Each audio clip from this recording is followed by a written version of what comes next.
title A Machine Learning Assisted Optical Titrimetry Framework for Chloride Determination Using Multi-Space Color Features. Yes, please. Thank you so much. And actually, we talked a lot about the technical way of the machine learning. So thank you so much again, Professor. My name is Mirkan Emir Sancak, and I'm from Gebze Technical University. And my study entitled Machine Learning Assisted Optical Titrimetry Framework for Chloride Determination Using Multi-Space Color Features. And in this work, we address a long-standing challenge in analytical chemistry, the subjectivity of visual endpoint detection in chloride titration, by combining the classical Moore method with controlled optical imaging and machine learning, image processing. And we propose a low-cost, automated and objective framework that preserves standard laboratory chemistry while significantly improving the reproducibility. And to motivate this study, I will begin with the global perspective. Although Earth is known as the blue planet, only 2.5% of total water is fresh water.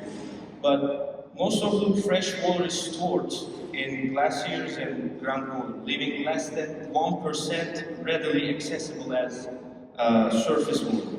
This means that the drinking water resources are inherently limited and highly vulnerable to contamination.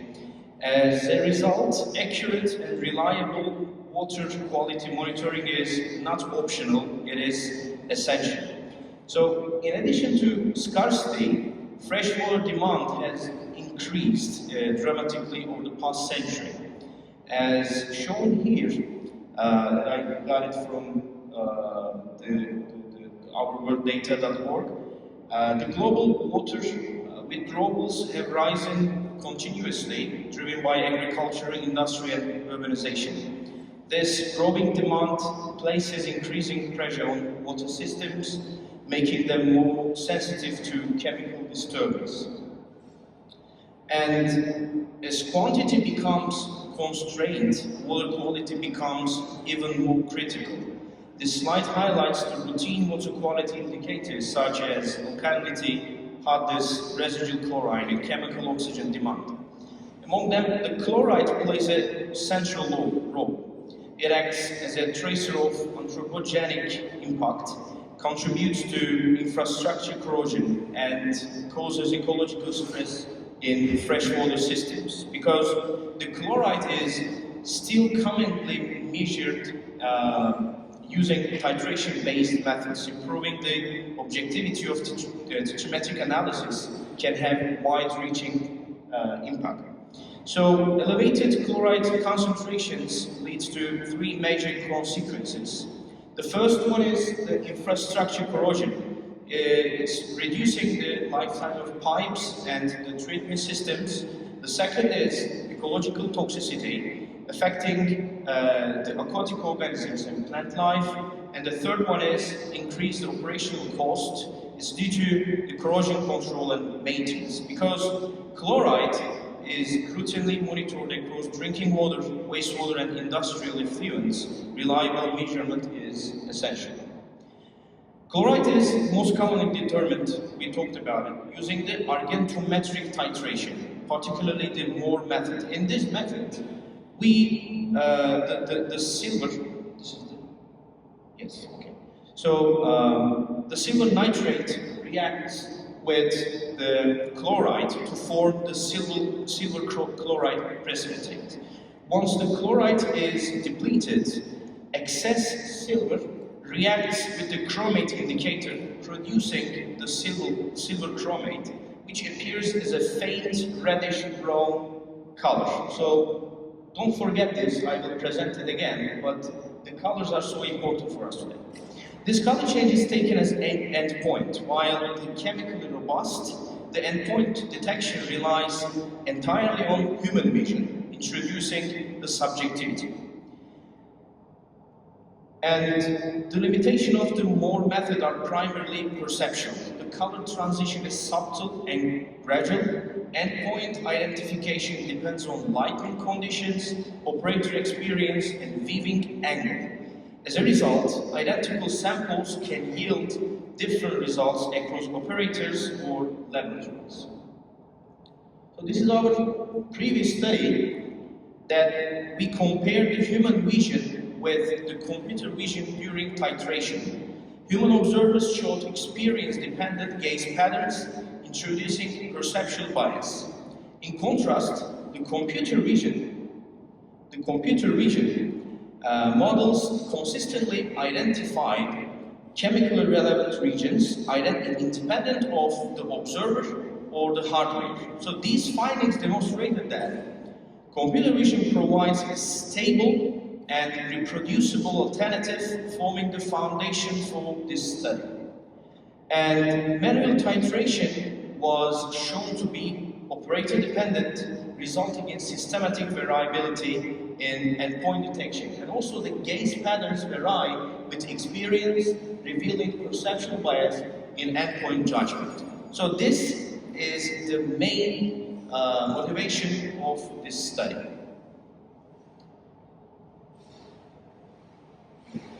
So I showed this one.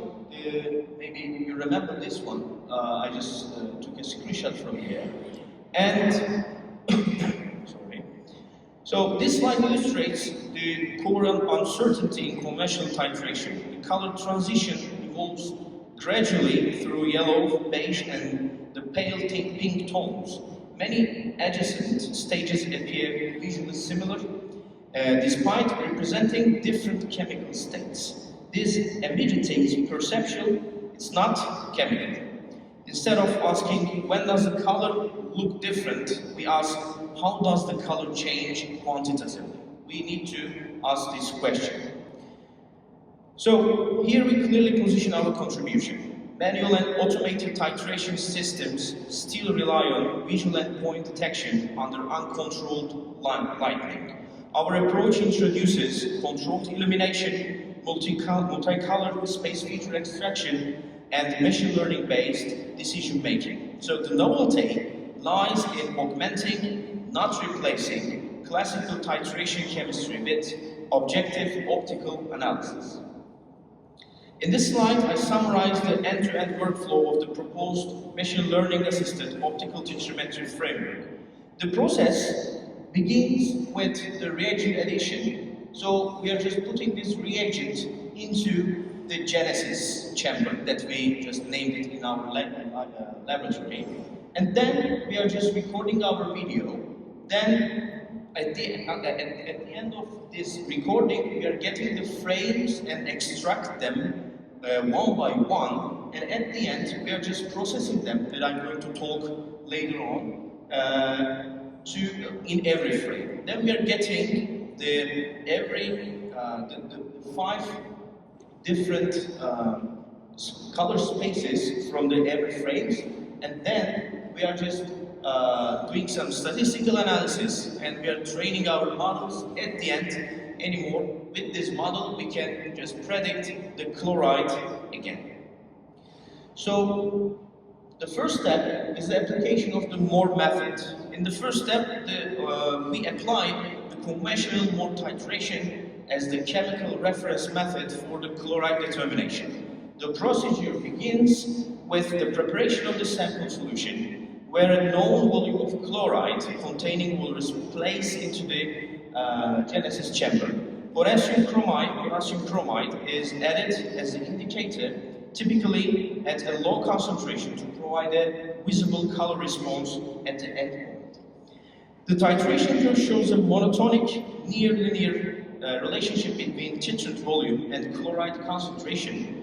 The measured chloride concentration span a range from 0 to 41.04 milligrams per liter, covering typical concentrations encountered in environmental water samples. This wide and continuous range is particularly important for training regression-based machine learning models. The low volume, actually here is important, the low volume region exhibits high sensitivity analytically valuable but visually challenging. So this part is important for us. And the image processing pipeline removes the reflections, isolates the solution region, corrects white balance, and suppresses noise. Across different color spaces, preprocessing significantly stabilizes optical signals and reduces the illumination bias. This step is critical for the reproducible machine learning performance. And this is the actually experiment that we did in the chapter, Genesis chapter. So these are the results of image processing, and this slide summarizes the effects of every image processing pipeline across steps, across different color representations. Each row corresponds to a color space like grayscale, the HSV, LAB, RGB, and YCBCR. So while the columns show the sequential processing steps from the original frame to the final denoised output. So when you look at the first step, this is the original, the first step of every color space. Then we are just applying some different image processing pipelines, then steps, and then we are just getting this data.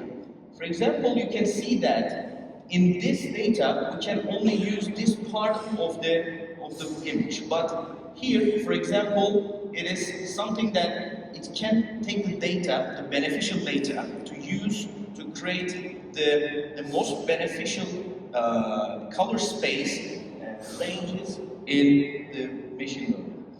So change point analysis identifies the most sensitive optical challenges using peak Z-scores. Grayscale and RGB exhibit high sensitivity, while the HSV and LAB provide stable and robust signals. These selected channels form the input space for machine learning. So actually this is showing us the reliability of the data set that we will train our machine learning model. So this part is important because this is our actually brain. So this slide summarizes the machine learning prediction performance of individual color channels. So as you can see here, for example, this is the HSV-A, HSV-H, HSV-V. So every individual color space is here, and there R-squares are on the table. So all models exhibit high predictive accuracy with R-square values ranging approximately from 0.92 to 0.99, indicating a strong learning capability even when single channel inputs are used. Among the tested features, the RGB channels, particularly the R, G, and B, achieve the highest high performance, approaching the near perfect prediction. And this slide presents the best performing machine learning models obtained from different color space combinations for chloride prediction. As shown, the highest predictive accuracy is achieved using the HSV features with a random forest model, yielding a R-square value of 0.991. And this indicates that nonlinear interactions within the HSV space are highly informative for capturing the endpoint-related color dynamics. A very similar performance is obtained in the RGB features with the linear regression, and nextly, if we use the all color spaces with the rich model, so it's going to give us the more reliable model. So what it says to us actually, if we use like as engineers, we need to think about the costs at the end of every step. So if we use just the HSV, and also if we use just a random forest, so it's going to give us the most robust and reliable model, and the computational cost will be really low in this point. So in the discussion part, the dominance of RGB and HSV reflects the strong intensity and chromatic contrast during the silver chloride precipitation. high single channel performance indicates that the endpoint information is concentrated in a few strong visual cues, and the preprocessing effectively minimizes the illumination-induced bias, but actually we know that it has a computational cost at the end. So, in conclusion, this study demonstrates that the optical signatures enable accurate chloride quantifications. So that doesn't mean that we don't need any more our laboratorians. So we just need to combine this technology with our labs, and we need to get more robust data. And machine learning replaces subjective endpoint, we know it, and endpoint detection with an objective data-driven approach. And the framework is low cost because we are just making the low cost in the reagents and also the computational cost, and it's automated and also compatible with the standard laboratories. So for the future works, looking at several important directions emerge from this work. So future work will extend the framework to real-world matrices, real-time world matrices, integrate into real-time sensing, generalize to other titrations, and deploy on embedded devices. So thank you for your attention. I'll be happy to take your questions. Thank you, Nikon, for your nice and novel presentation. Now we can take only one question from the audience, of course, if you have. Any question? Okay, no questions. So we can go on with the next speaker, Yaşar Kemal Recepol from İzmir Institute of Technology, to present his study on photocatalytic degradation of atrazine under UV light using silver decorated refinery-based MOF UIO66 NH2 silver